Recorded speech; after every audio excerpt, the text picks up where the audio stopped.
everyone out there, and welcome to the event series Worldwide Pandemic, European Responses by the Green European Foundation and the Heinrich-Böll-Stiftung's EU office in Brussels. This is the third online discussion, and today we'll be talking about the impacts of COVID-19 on the Western Balkans and the region's political future. My name is Simon Ilse. I'm heading the Heinrich-Böll-Stiftung's office in Belgrade, responsible for the foundation's work in Serbia, Montenegro, and Kosovo. And I have with me today three really interesting speakers with three different profiles and country perspectives. First of all, we have Lejla Gacanica. She's an independent legal counsel and researcher from Bosnia and Herzegovina. Welcome, Lejla. Good to have you. Second of all, we have Liliana Popovska, former MP in the North Macedonian Parliament and leader of Democratic Renewal of Macedonia, DOM, and also board member of the Green Institute from North Macedonia. Welcome, Liliana. And last, but certainly not least, we have Andrej Petrovski, Director of Tech at Share Foundation, a digital rights NGO in Belgrade, Serbia. So I'll give each of you 10 minutes max for opening statements, and then we go straight into a question and answer session with the online audience on the different platforms. We are currently live on Facebook and YouTube, and I will be seeing comments, questions, anything that will be posted on these platforms while we go ahead and discuss.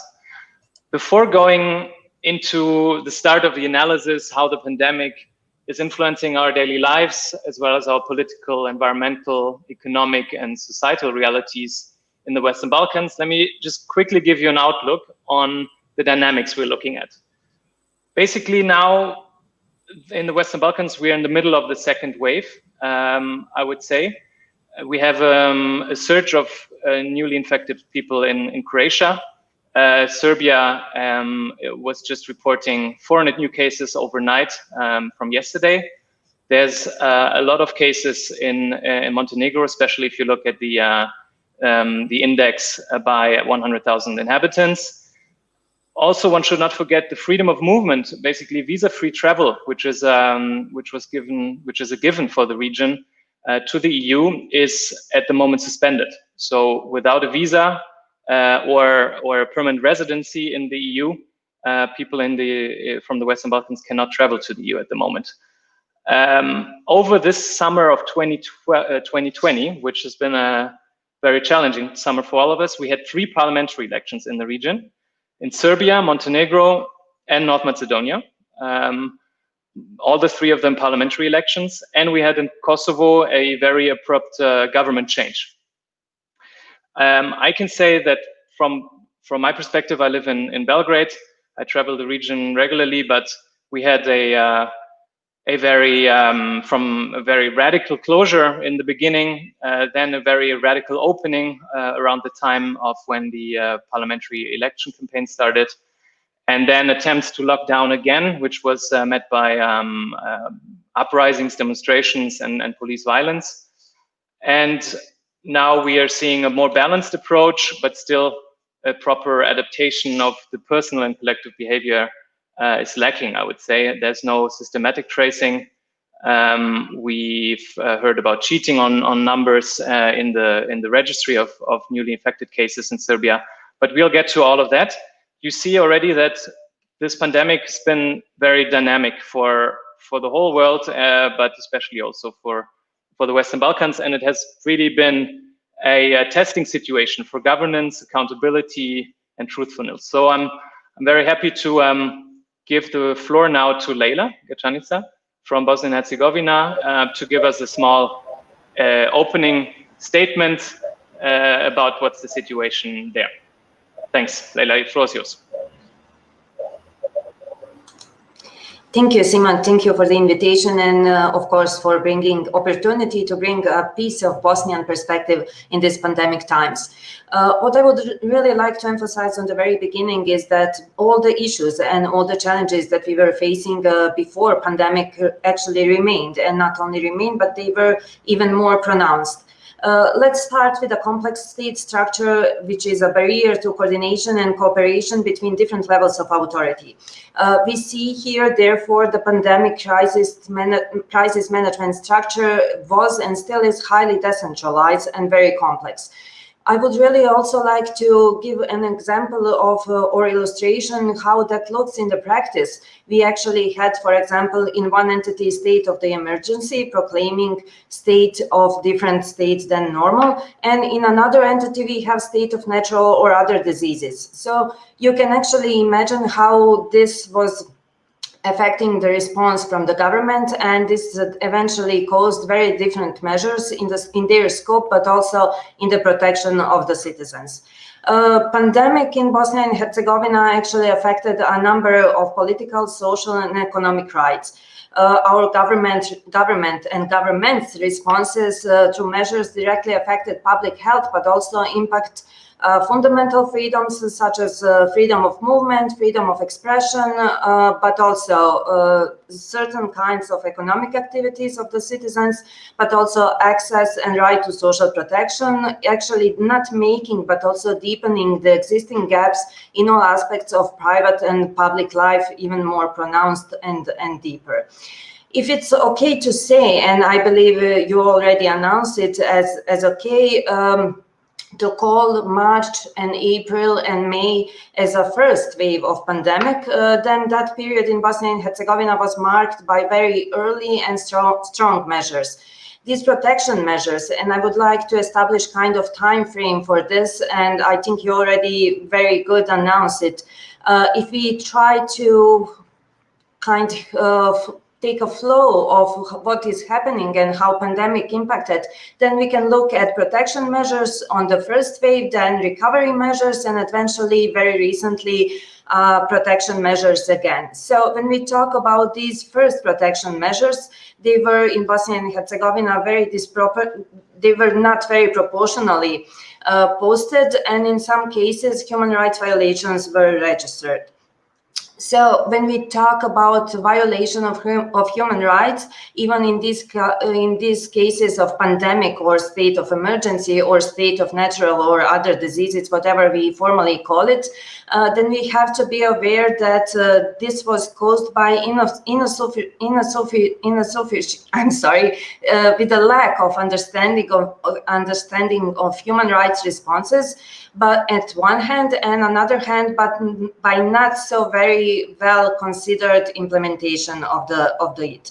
So when we go back to the freedom of the movement as a fundamental freedom and fundamental right, we saw violations by blanket bans on certain age groups from going outdoors during the crisis, but we also saw freelance journalists who are working for multiple media outlets that actually were affected by not being able to provide a so-called free pass from their employer to do their job and to move inside of the pandemic times.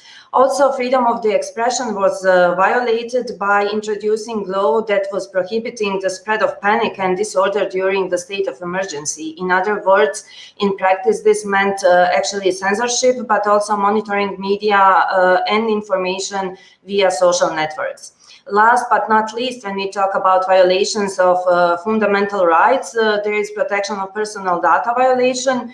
And this was actually happening by releasing the data of individuals who tested positive for coronavirus. So these violations of fundamental freedoms and fundamental rights, in some cases, B&H authorities actually promptly reacted and replied to those. But in some other cases, authorities retrieved to their decisions after facing criticism.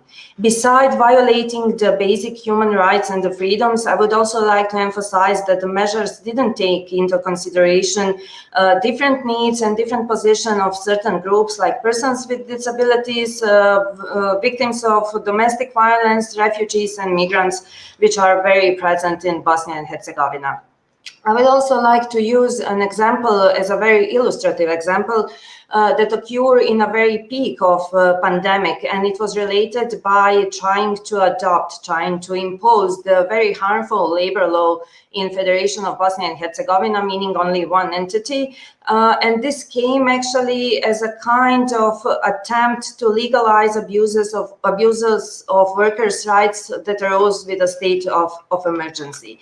I'm not sure if I should even mention that famous case of corruption while trying to procuring medical supplies, which also indicates what kind of level, not only understanding by using corruption in these kind of like not being regular times in Bosnia and Herzegovina. So we could actually hear from our government that this is a new state, they are not prepared, it's unexpected, and we have to learn how to deal with this. So one could actually expect that we learn something and that we will apply some approaches and some measures in time of need, but then of course we then have recovery measures, and this is this second flow, I would say, in time, and these recovery measures actually shown us that little has actually been learned, and the number of warnings that are related to inclusive, proportionate, and justified response have remained unfulfilled. We can see this in very particular related to economic recovery measures, where informal economy were lacking, but at the same time, no recovery measures for labor market were predicted. So overall, government's response to COVID-19 has further eroded people's trust in already fragile and weak institutions. On the other hand, civil society organizations and activists are talking and being loud about backsliding and actually step into providing basic service to communities and groups of persons and people who actually needed a special help or different status coming from these rigid measures. So basically what I would like to emphasize here is, regardless that we have civil society organizations and their response in this pandemic situation, we should not abolish our governments from doing further things and taking responsibility for actions and for not only implementing but predicting their measures. So another thing that I would like also to emphasize in this introductory note is that behind the scene of this fighting with the invisible enemy, as our government likes to call pandemic, nationalism continued to flourish, including discourses on the separatism and linking with so-called home states in the region. To conclude, the pandemic in its all waves has exposed the weaknesses of our state system, but also the fragility of our democratic values.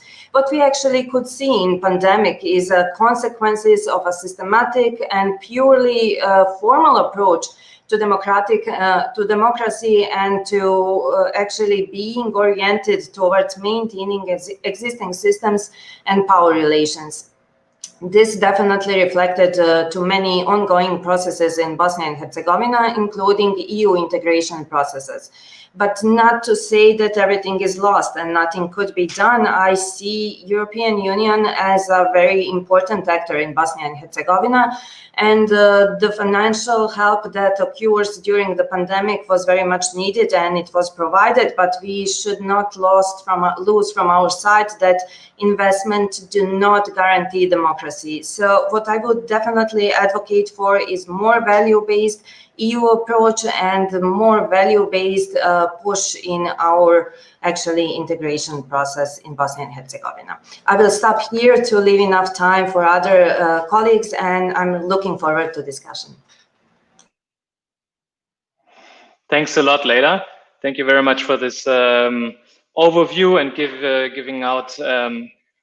presenting to us a few of the trends. I think it's becoming very clear that the governments of the region haven't really shied away from continuing their basic interest in staying in power, even in the face of this pandemic, and that other already ongoing trends have continued nevertheless. Just a very short follow-up question, Leila, on this procurement corruption case. That's of course a drastic example of corruption in such a life-saving field. But at the same time, there's been an indictment, no, hasn't there? I think this case was followed up judicially and brought to court. Well, am I wrong? Yes, you are right, but it's still ongoing. And what we see here, it's not anymore in the focus of the public. Now we have another wave of the pandemic, so kind of shadowed, I would say, but it's before the court, and I really hope that this will send a message that not all these kind of cases, especially not in a situation like this, are allowed, and that a legal state or institution will show kind of example on this. Yeah, thank you. Liliana, the floor is yours to give us an overview of how's it been in North Macedonia. Thank you. You're still mute. Yeah, now. The COVID crisis. No, now you're fine. Yeah. I think. Yeah. Okay. Thank you. The COVID crisis is a shock for the society, bringing new rules and taking away the normal life. It affects people psychologically, bringing fear, stress, uncertainty. The distance that is asked for prevention of the disease is unnatural to the people, especially for us in Macedonia, in Balkan countries. We are used to be very close to each other, to live together, to gather a lot. So it is really difficult to keep the distance with your friends, with your family. But the COVID crisis hit very strongly the economy of our countries, of Macedonia also, and the stronger hits in the weaker countries. So it is an attack to economy and to jobs. So at the moment, more than 50,000 people are left jobless in Macedonia, although the government gave organized 4 economical packages to support employment and to support small businesses. And also thousands of businesses are working at the edge, and we don't know what will happen in the next future.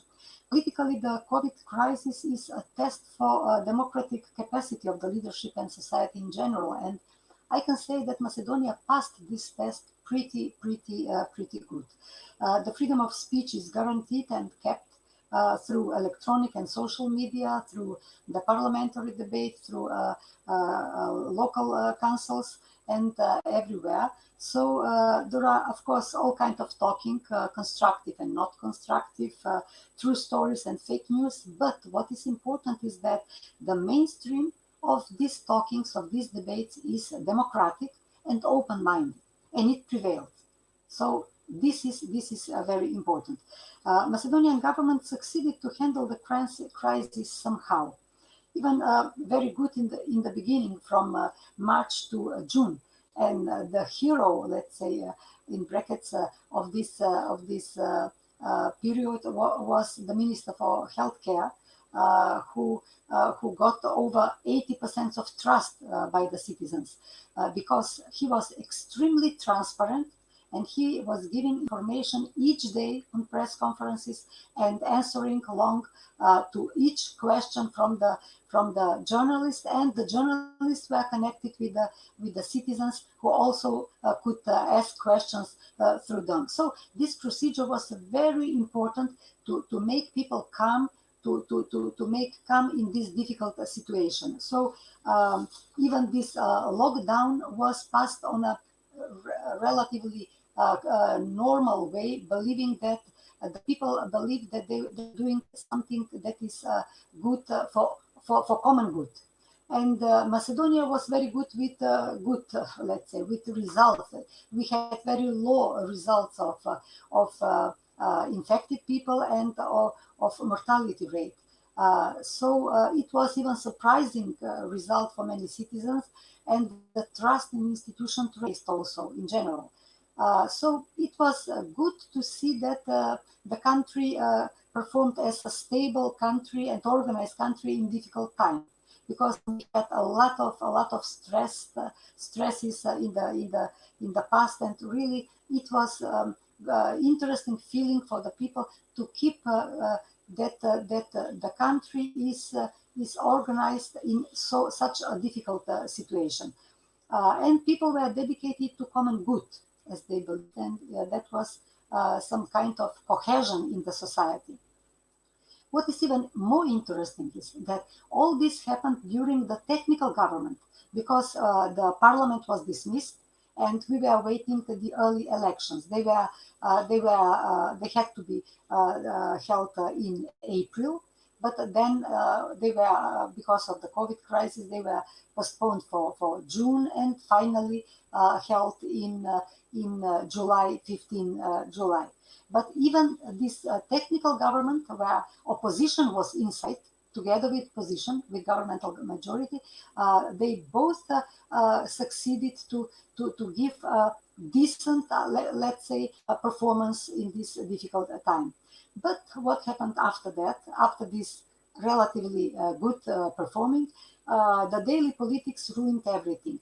As we came closer to the data of election data, the political debate started, and not a very decent way every time. And the political parties did something very bad.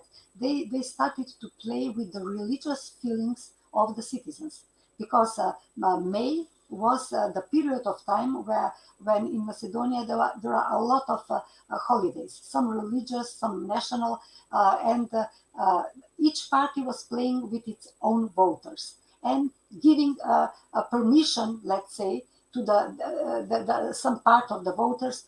Let's be free. We survived the COVID crisis. We are above it. So it was completely foolish. And what happened? We got the second wave of COVID crisis in June, and we entered the election period in July with a very high numbers. So it was really not very clever. Finally, the Macedonia passed the parliamentary elections well organized according to OSCE mission. What to say about democratic freedoms? We cannot speak about real democratic freedom with lockdown and police time. It is not a normal democratic pattern of living, definitively. But I believe in our country, these emergency measures were implemented pretty carefully, without misusement, according to the instructions of the World Health Organization and according to main democratic rules and framework. We must say that the restrictions for free movement are having a partly negative impact to civil society, of course, because there is less gathering and direct communication. But civil activists are loud on the social media, organizing Zoom events, raising petitions like the one for saving the rivers against small hydro power plants, and also organizing different activities in environment. And civil society in Macedonia is alive and is pretty persistent in each situation, and in this also. And it raises a debate about democracy, hate speech, fake news. When we speak about hate speech, in general, I must say that the news about COVID are shared in our country on a transparent way constantly, with precise details. We didn't hide the number of infected and passed away as in some other countries. Opposite of it, our authorities even counted COVID as COVID victims, those who died from different reasons, but that were post-mortem found out that they were infected. Anyway, there was a period somewhere in the middle of the crisis, late spring, early summer. It was the same in other countries in the world, as I noticed, when the fake news about COVID as disease were spread among the people on a massive way. So there were individuals who did not believe that it exists, others that thought it was not a dangerous disease, and then different stories about the origin, way of transfer, natural, artificial, and so on and so on. The world is global, and through internet, each story is getting its own supporters. So we cannot exclude from this as a country. But what is important that the government, the civil society, and most of the reasonable citizens started a campaign through electronic, social media, on different way, with scientific explanations about the COVID. And the number of fake news is now very much diminished, and more people have raised awareness. Unfortunately, some, because of their personal bad experience with COVID, by them or by some their relatives or friends. But anyway, we got the rise, enormous rise of the number of infection in the late summer and early autumn. It is some kind of third wave in Macedonia. There are still people who don't believe how virulent COVID is. But now the focus of debates is more on the new preventive measures, wearing or not masks in open space, sitting in small numbers in the bars, restaurants, homes, and so on. So I think that the stories about the nature of COVID will come again with the start of vaccination, like everywhere in the world. But I lost them. I passed these 10 minutes, and I will later. Thank you. Thanks a lot. Yes. Thanks a lot, Liliana, for this first opening. Actually, fake news and the whole disinformation universe is a good and elegant way to lead over to Andre. Andre prepared a small presentation actually that he will show to us. I hope we can start it now, since it's your turn. Yeah, there it is. Yes, great. Yeah, I'm just going to go full screen now so that you can see it nicely. Is everything all right? Good. Perfect. So yes, I decided to title this presentation, this short presentation, Curfew versus the Internet, because I'm going to be tackling on what basically our response as Share Foundation was to what happened around us. So compared to North Macedonia, which was clearly a good example when dealing with the crisis, at least for the most part in the first wave, unfortunately, when we speak about Serbia, we could not say the same thing. Many things happened, and we tried to articulate them in this form of a metro map, using a few different lines along the map and calling the train COVID-19 Express. So obviously we have the infodemic line, which is consisted of series of events that deal mostly with different sorts of manipulations with information on different levels. We obviously have a pandemic map and a line and everything that happened along it. We have the digital rights map, line, which is our core interest and the line on which we had most response, and information system COVID-19 map, line which in a way was probably the core of all the scandals that happened in Serbia. We also tackled the region in a bit, so I'm going to say just a word or two about different countries in the region. But let's get back to the beginning. At the end of February, Serbia still had no confirmed cases of COVID, and then Dr. Branimir Nestorović, together with the president of the country, Aleksandar Vučić, publicly in the media said that this virus only exists on Facebook and invited people to go shopping in Italy. Then at the beginning of March, meaning that some week after this happened, we had the first confirmed case in Serbia. 9 days afterwards, the state of emergency was declared by President Aleksandar Vučić. And then a series of different events happened, especially when it comes to digital rights. And this is the period which had most dramatic impact on different statements by politicians. Namely, the president stated that they're going to monitor Italian phone numbers roaming in Serbia and monitor their movements, which is clear violation of the surveillance restrictions. That somehow motivated us to initiate, together with the Balkan Investigative Reporting Network, a regional monitoring database which would gather all the cases of digital rights violations in Serbia, but also in other countries in Southeast Europe. Then by the end of March, we had cases in which from the national telecom operator, SMS messages were sent to the citizens by the crisis committee saying that we're looking at Italian or Spanish scenario, that a huge number of people will be infected, and then plays along the line of somehow playing the discourse in this direction of panic, which definitely is not something that was favorable to the state in which most people were at the moment. By the beginning of April, we had the first and most, let's say, notorious arrest within this period, where a journalist who published a story about the capacities of the healthcare system in Vojvodina, in the north of Serbia, and their limitations, was arrested, allegedly for spreading false information. After the reaction of civil society in Serbia and international organizations, she was released some 48 hours after that, and that case was somehow closed. In the process, her mobile phone and her laptop were taken away from her, but they were returned soon afterwards.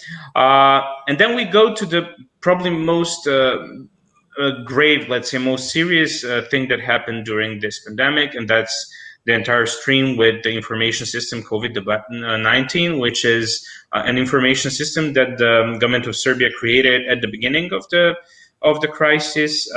It was formed in the end of March. Whereas some 10 days after it was established, we noticed that the password, the username and the password for one of the hospitals that they were supposed to use for login was leaked, basically unintentionally published. It was indexed by Google, so through a simple Google search, you could get to it. That's how we got to it, and then reported the case to the adequate authorities. This case has not been closed, so it's no accountability has been proclaimed in this situation, but this shows the way the state treated the data of the infected people, the people who were tested, infected or not, which were contained in this information system. As a response to that, we published a guidebook, which can be found on this URL. It's in Serbian, so it's for BHS speakers only, unfortunately. And it goes to show how what are the standards of protection of data in the healthcare system, and how what the framework is, and how data should be protected in such systems. By the beginning of May, we saw introduction of regular state. It was speculated that the biggest reason for that was to be able to proceed with the election campaign, which actually happened. And then soon afterwards, we saw 1,000 screens around the president of Serbia holding the first virtual rally, where the faces of supporters of the Serbian Progressive Party were surrounding the president in an empty echoing chamber in which he gave his initial speech. He had a few of those. So we had, as North Macedonia did and as Montenegro had, parliamentary elections during the basically period of COVID crisis.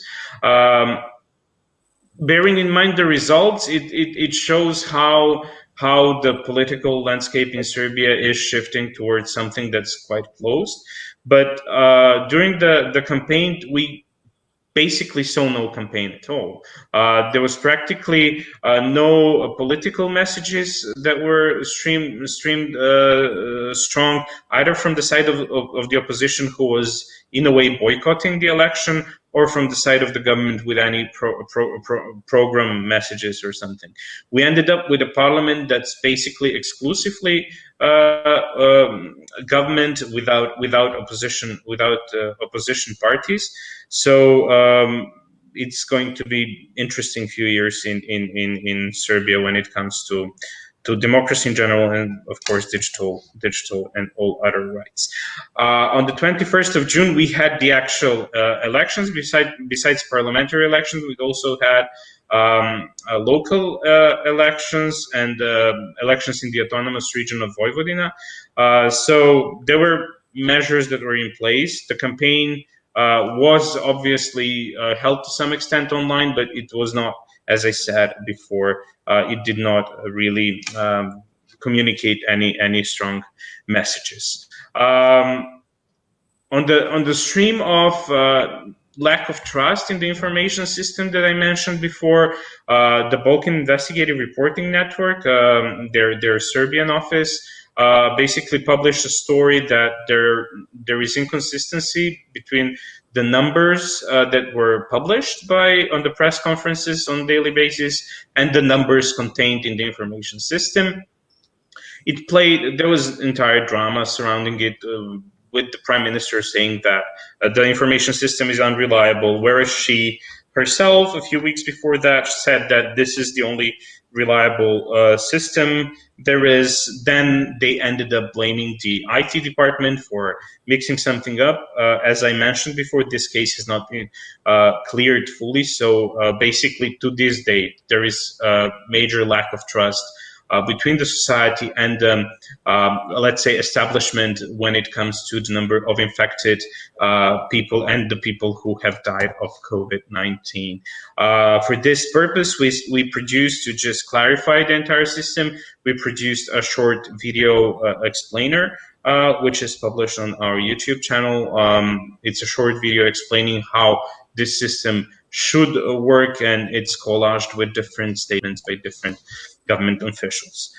The beginning of July and the potential reintroduction of not state of emergency, but rather restrictions of movement brought us to the protests which happened in Belgrade, which were the reaction of the public to the proposed measures that crisis committee supposedly had towards the government.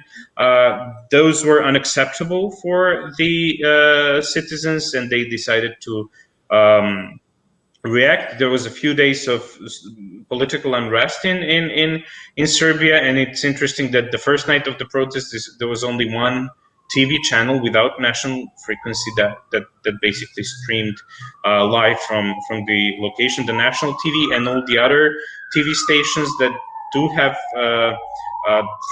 these national frequencies, meaning that they're available on the territory of the entire country, did not actually show what was happening in the streets of Belgrade.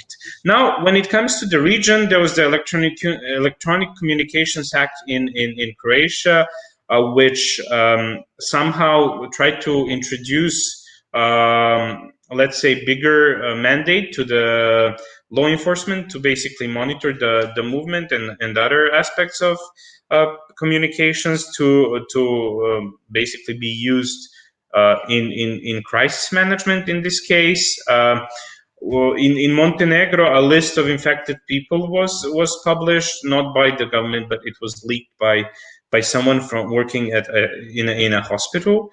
Then in Bosnia and Herzegovina, I think that Leila mentioned the law that was basically used to fine people for expressing their opinions on social media, which basically accused them of spreading panic and social unrest. That on those grounds, these people were fined. Then there is the contact tracing application in North Macedonia, which is the basically only country that went, let's say, into execution with the contact tracing application. The application was approved by I mean, it was in line with the standards of the Council of Europe when it comes to this type of applications. It did, from what we know, respect all the standards of data protection and basically gave the users power to control their data, so it could not be abused for surveillance or for movement monitoring. Finally, a similar application was used in Slovenia, and talks about it started in Serbia, but we still haven't seen anything practical about it yet. So this would be my short introduction. Yeah. Thanks a lot. And I'm happy to answer any questions. Great. Thanks a lot, Andre. Thanks for the ride on the COVID Express, basically. That was very interesting presentation, and we already have a few very positive comments on that. So let's jump straight into the discussion, since we're running a bit out of time already. There's a first question that I'm posing to all of you, and you can just see who would like to respond first. Rob Lewis is asking, do you have any thoughts on the issues of herd population immunity and connections with an alt-far-right ideological agenda? It seems to be pushed under the cover of freedom and an end to an interfering nanny state. What are your thoughts on this and your recommended responses to the growing movement? So I think that's a discussion that we see in the States a lot. Who would like to share their thoughts on this question? Basically, any interconnections between population immunity, like herd immunity concepts, and the far right. Is there any such things in the Western Balkans from your point of view? I mean, I could start when it comes to social media and spreading of fake news digitally. Does have close ties to anti-vaccine movements and other similar structures that are, I mean, traditionally connected to a more, let's say, right ideology in that regard. So people. Yeah, we could see pages of that background to sharing some sort of information, whereas in the public discourse as such, herd immunity was used in various different scenarios, even though it was never the official policy of the state, especially at least when it comes to Serbia. I don't know about other countries. I don't know if any countries in the region did actually proceed with herd immunity policy. Yeah, I think we heard it from Sweden as an example, and then it never actually completely disappeared as a discussion. Just to also give the floor to Liliana and Leila, there's a second question that's actually a bit interrelated that asks, how do you explain that fake news spreading happened at different periods from one country to another? Maybe you can actually blend that question in your response as well. Who would like to start? Liliana, maybe? Yours? Well, yeah. I think that this connection between opinion about vaccination and political orientation, there is some connection, but in our country, not directly, because in fact there are people who believe in this fake news from any side. Maybe more that are among those who are closer to the right political wing, but not much. At the beginning, there was a small like movement, some meetings in front of the government, but there were 50 people, not more, that tried to demonstrate against the measures and such things. But it was not something that was very influential. And what is important that both leftist and rightist political parties in Macedonia are fighting for better measures, anti-COVID measures. So I cannot say that in our country it is directly connected, although according to what we see in the world press, in the world media, there is a connection. We could see that in United States, for example. It was very obvious that the Republicans were much more opposing to belief to the COVID, to the scientific explanation than the Democrats. But in Balkan, I wouldn't say it is not connected. And about different countries, in fact, the same fake news were just flowing from one country to another. and almost in the similar time in April, May, they flourished all over the world.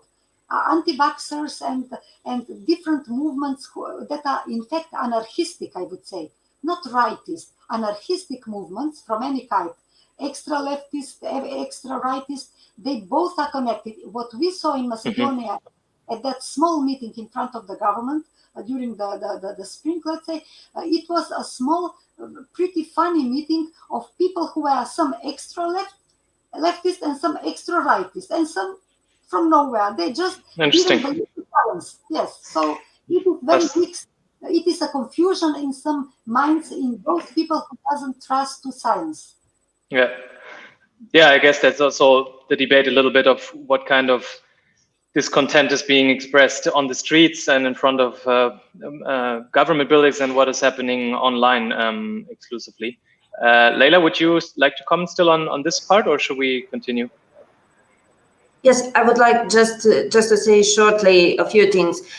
In Bosnia and Herzegovina, as with all this complexity and everything, and nationalism and dividing everything and free, when we had pandemic and when the panic started to like spread all over, that was a great let's say carpet where we put like on the surface, and we talk, and we were concerned only and exclusively about our health. So what was happening behind was mainly not visible to the people, but the nationalistic tendencies remained. And what actually our national leaders did is to consolidate their hold on power. So basically, to connect this to far right is quite easy in Bosnia and Herzegovina. And I think we saw that from June or May and even now, and we are looking to local elections, and you can see now many things misusing, as Andrei already said. We are looking at that scenario in Bosnia and Herzegovina right now, how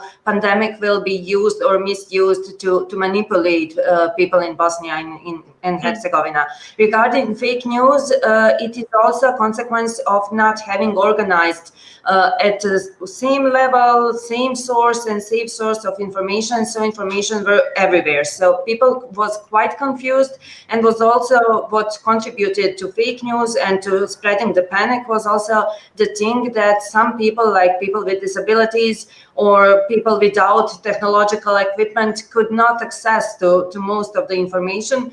So it was circulated via Viber, Facebook, social networks, and those informations that were circulating was really dangerous and definitely impacted bad on like having right information in right time and in right place. So I think that's quite connected. Thank you. With the I find last it actually quite fascinating. We're now in the middle of the debate about freedom of speech and basically freedom to access of information and to like basic accuracy of data. And I find it more and more actually a cross-cutting topic from here, the Belgrade and Serbia perspective maybe, but I see it also in other countries that really there can be more and more disinformation and manipulation. The more vague the data is, the more disinformation and manipulation there can be. And that is really true for COVID data, CO2 registry, data on air quality, any data actually, even on economic development and so on. We see that these numbers are unclear, intransparent of how they're being gained and statistically aggregated. So I think that's really one of the big topics that we have to look at. Actually, Andrei, I have a question for you. It's a more of a general question. Jerko Zlatar asks, how do you balance the freedom of speech and the need to protect the public from intentional and organized disinformation campaigns? Sorry, did you get that, or you want me to repeat? Did you ask me? Yeah. Okay, yeah. So how do you balance? Well, it is really hard to draw a line between free speech and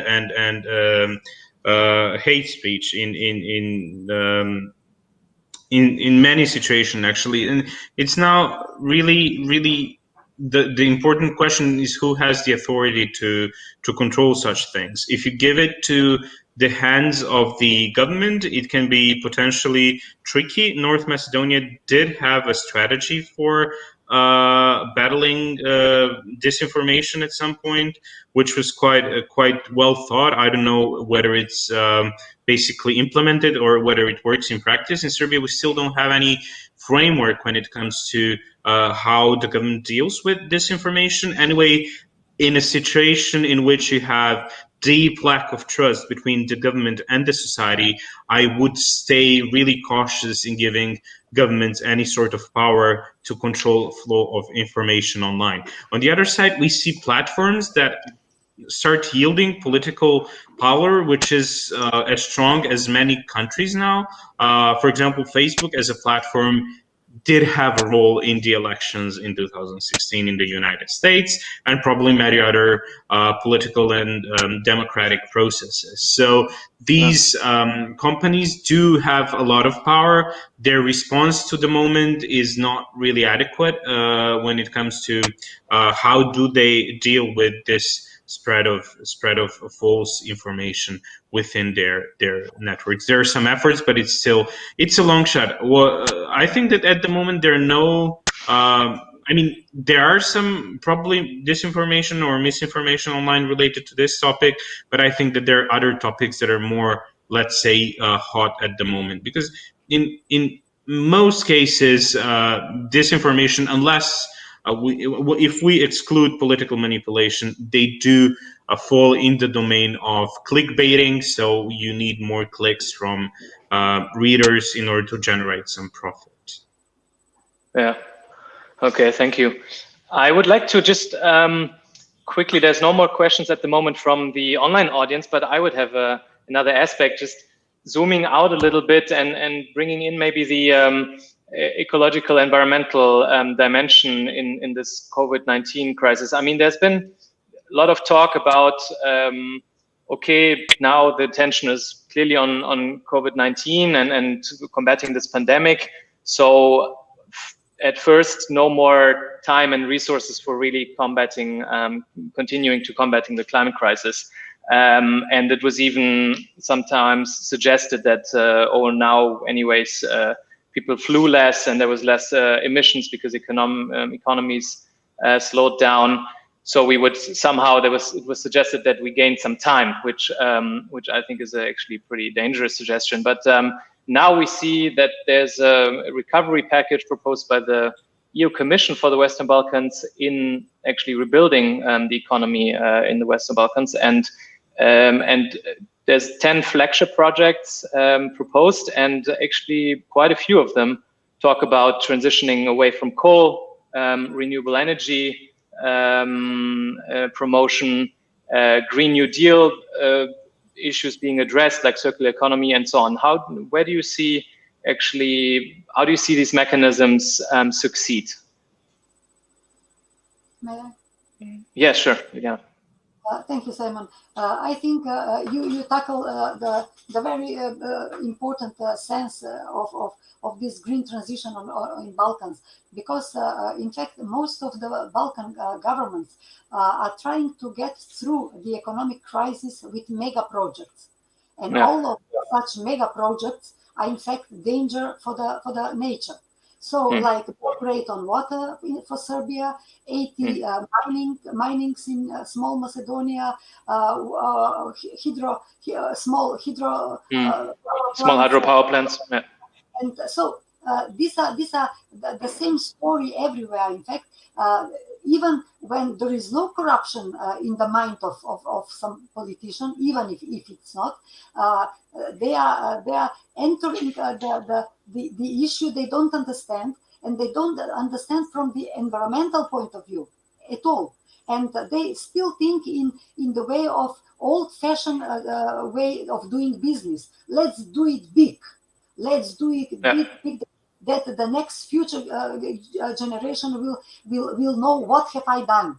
So it is completely foolish and stupid. And I would ask that European countries, European funds should take more care about such projects. and what are they stimulating, what are they supporting, and what not. Because I must say, speaking about corruption in environment, it is something that cannot be done without support of EU civil servants or bankers, together with our criminals in all levels of the society. So we must fight corruption in environment. It is something that is very dangerous, and we must work on raising awareness of the politicians. The citizens have even, I can say for Macedonia, and I see this is very similar in all Balkan countries. The awareness, the environmental awareness of the citizens is much higher than those of the politicians. Okay. We as Green parties are not strong enough to form our government and to mainstream this agenda, so we really need European support about the Balkans. Yeah, and Dom from North Macedonia is maybe an interesting example, since they now joined the government of Zaev. Hopefully they will be instrumental in also applying some of these environmental policies in the years to come. Ura in Montenegro is another one. We saw Možemo in Croatia. That will be, I think, that's key, that this nexus of corruption and environmental policies is being met, because it's a very strong one. Leila, did you want to comment on that part as well, or? Just briefly, I would like to add that similar situation in Bosnia and Herzegovina. As Liliana said, it's almost completely in the hand of the citizens, and it is expected from them to raise their voices against. And all this thing about ecology and green justice is related more to some kind of alternative narrative when it comes to government. And I'm quite disappointed. We could see lately that our Prime Minister Fadil Novalić ended up on the Facebook page or something from Leonardo DiCaprio, praising him for not stopping this like mini plants, hydro plants. But at the same time, we are very easily forgetting that the same government and the same positions actually very violent attacked women from the Kruščica River who tried to stop building this hydro plants. So I think this is really, really serious question that we are really pushing on the margins. And I'm quite sure and I'm quite convinced that we need kind of push up from the EU level downstairs, because otherwise I don't think our governments will recognize this as important questions, or even enough important questions to raise. Yes, thank you. I think, that's actually an important point. There's on the one hand these mega projects that are being continued. On the other hand, the small hydropower plants actually apparently advanced and actually got accelerated over the last couple of months because everybody had to stay in. I just have, Liliana, very quickly, and then we have to actually already come to a close. I just want to illustrate how important is EU help of EU friends, and especially from the Green family, because we as DOM, as a Green Party, we were part of the government in the last 4 years, and we are fighting together with the civic movement against mines. For closing the mines, and we succeeded to close 2 mines and to bring a law for mineral resources that is banning use of cyanide and sulfuric acid. And what is important, although we were only 2 MPs in the parliament, in fact we had support from our EGP, from our Green friends, Rainer Butikofer and other colleagues. They were coming to Macedonia, lobbying on international conferences organized by DOM, by Green Institute and the other NGOs, and we fight together. They were lobbying directly the Prime Minister. And what is important, that the Prime Minister, Zaev, we must admit that he listened to the arguments, and he really did according to the law and to the procedures. Yeah, he seems to be some kind of positive exception for the region so far, I would say. About mining. But about transitioning away from coal and closing the mines, we are still dreaming about that in Serbia. But I'm just saying, I think these investment packages and the we always talk about this just transition mechanism that is part of the Green New Deal, and I think actually funds coming from the European Union should really be allocated along this mechanism to make sense, because you can't just close down. There's a comment also here from the audience on the Kolubara Basin and Kolubara coal power plant in just outside Belgrade, and just send everybody home into unemployment. You have to provide some kind of structural transition of these regions and of these human beings that cannot just be sent to unemployment. I think that's important. Okay, we have to come to a close. This has been very short-lived and 1 hour online discussions, but I like these formats of 1 hour online discussions because we have so many these days, and I think we still managed to have an interesting exchange. Thanks very much to all the 3 of you, the panelists, Andre, Liliana, and Leila, and thanks also to the audience for chipping in with your questions and your thoughts. Thanks to Jeff and Heinrich-Böll-Brussels for inviting us all, and stay tuned for the next episodes of this series. Worldwide Pandemic, European Responses. Yes, that's the title. Thank you. All the best. Thank you. Bye. Bye-bye.